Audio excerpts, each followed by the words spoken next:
for us to grasp. So I think it's better that we get firm in the first part before moving on. Yeah, the first part of Nectar Devotion is very practical.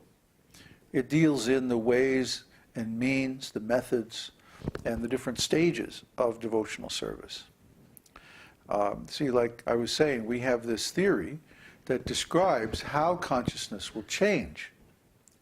And our experience in applying these methods is that it changes in exactly the way that is predicted by this theory.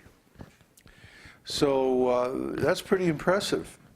I don't know anywhere else you can go and find a theory that describes, number one, how to change consciousness, and number two, how consciousness will change precisely upon being influenced in these ways. It's like going into a laboratory and there's a list of procedures, and if you do this and you put this chemical and you heat it to this temperature and then you mix it up like this, you'll get a certain result. It's like that. Like when you go in the chemistry lab and you mix something. And if you don't follow the instructions, who knows what's going to happen? Kaboom! That's why they have everybody wear safety glasses.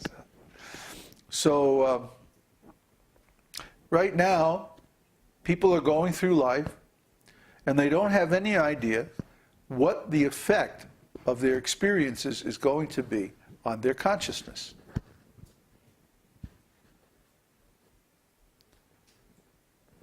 Try to understand.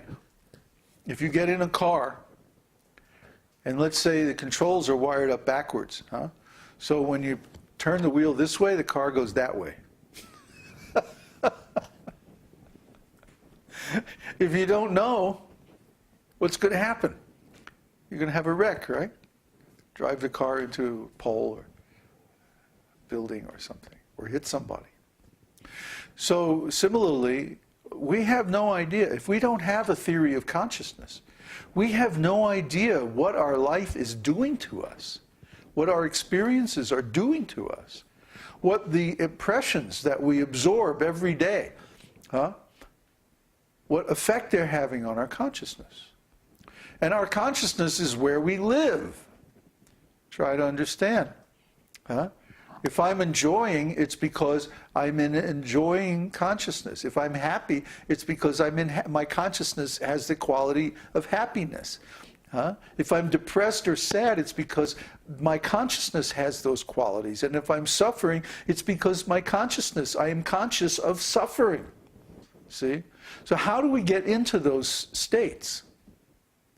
What are the different things that cause those states, and how can they be overcome? Well, we know all that. We can give you all that information. We can give you that theory. And then as you go through life, you can understand why your consciousness is changing in certain ways. See? We call this theory the law of karma. The law of karma is very complicated, but it basically has three aspects: goodness, passion, and ignorance.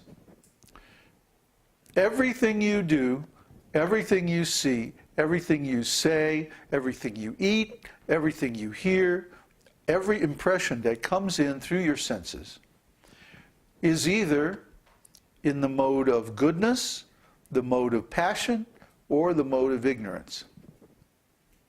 And these impressions will affect your consciousness in absolutely predictable ways. Wait, I'm in the middle of something. Hold on to your question.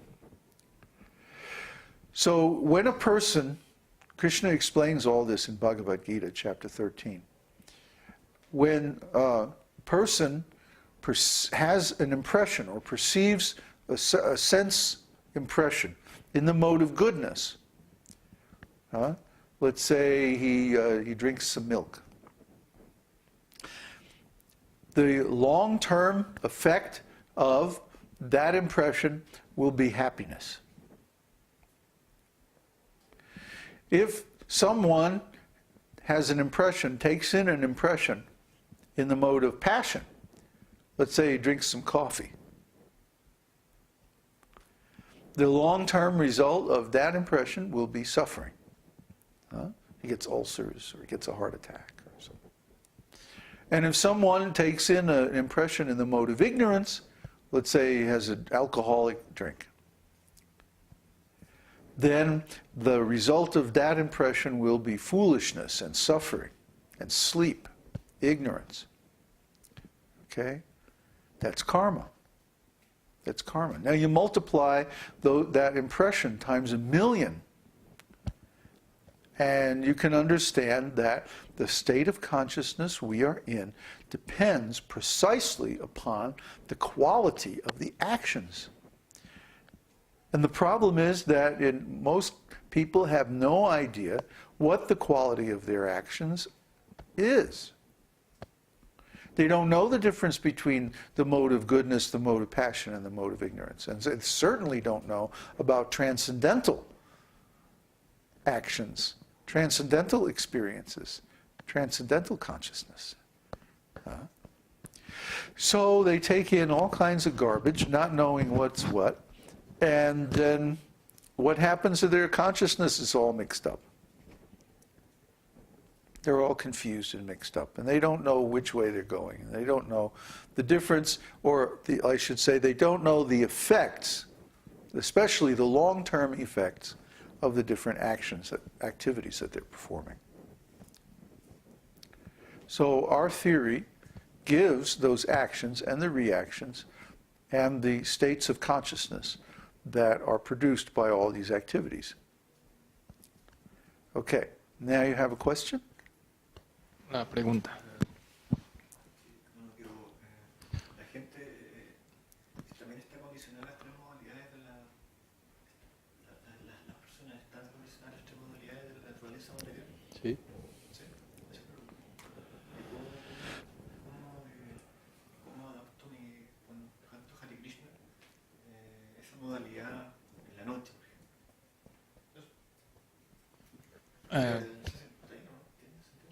Que si en la noche está bien cantar o... Sí, sí. ¿Y cómo afecta? O sea, las modalidades son tres: la voluntad, la pasión y la ignorancia. Cuando yo canto Hare Krishna y estoy rodeado de gente que no está conmigo, o sea, que no es devoto, ¿eso afecta? ¿El karma afecta al cantar Hare Krishna? ¿Afecta a quién? ¿A ti o a los demás? No, ¿O? I When was born on my mother's lap in a stormy winter night in the year. No. What's the question? when I chant Hare Krishna and I'm in one of those modes, what's happening? That's mixed devotional service. Cuando cantas y estás en una modalidad así, lo que sucede es que estás en un servicio devocional mixto. Yeah, I'm going to get to that later. Voy a llegar a eso en un poquito más. I haven't got to that yet. Todavía no llego a eso. Right now we're talking about the effects of the modes of material nature. Now, what happens when a person wants to get out of this material consciousness and develop spiritual consciousness? This is all described in Nectar of Devotion. First of all, they may encounter some description about spiritual life. And this sounds really, really wonderful. Wow, you get all these ecstasies, and you get free from material suffering, and you're free from material conditioning, and you can become who you really are, and you have eternal life and eternal existence in the spiritual world, and there's no suffering, and everything's beautiful, and Krishna's beautiful, and it's all very nice. So you hear these descriptions and your mind becomes attracted. These are very attractive ideas. Everybody likes these ideas. I mean, is there anybody who likes death? You know, maybe some of these metal rascals or something like that. But you know, that they're in ignorance. That's why they have those stupid ideas. So anyone who is sane, anyone who is normal in their outlook on life, in their intelligence, they don't want death. They don't want old age. They don't want disease. They don't want suffering. They don't want loneliness. They don't want frustration. They don't want to suffer at all. I mean, really, I mean, if you had your choice, you know, between suffering and not suffering at all, which one would you pick? Not suffering, of course. Only a madman would choose to suffer.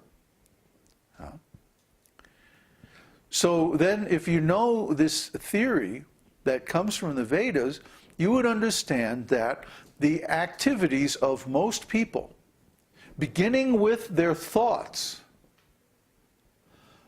are inevitably going to cause them to suffer. Why? Because their thoughts and activities are